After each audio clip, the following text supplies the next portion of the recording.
New York کے علاقے Manhattan میں صدر ٹرمپ کی پالیسیز کے خلاف اور ان کے مواخذے کے حق میں مظاہرہ کیا گیا۔ شرکاء نے ڈونلڈ ٹرمپ کو صدی کا ضدی ترین اور عقل سے عاری شخص قرار دیا۔ ندیم سلیری کی رپورٹ۔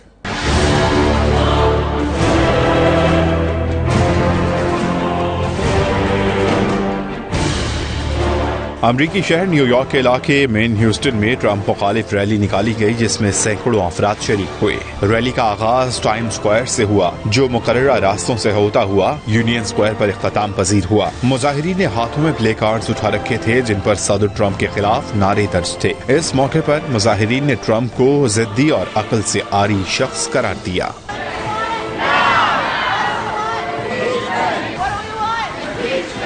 مظاہرین کا کہنا تھا کہ صدر ٹرمپ کو فی الفور مستعفی ہو جانا چاہیے۔ ٹرمپ کی انتہا پسندانہ پالیسیوں کی وجہ سے عالمی سطح پر نہ صرف امریکی ساکھ بری طرح متاثر ہو رہی ہے بلکہ اندرون ملک انتہا پسندی بھی پروان چڑھ رہی ہے۔ مظاہرے میں خواتین اور بچوں کی بھی ایک بڑی تعداد نے شرکت کی۔ خواتین کا کہنا تھا کہ جب سے صدر ٹرمپ اقتدار میں آئے ہیں ملک کی معیشت زوال پذیر ہوئی اور معاشرے میں بگاڑ پیدا ہوا ہے۔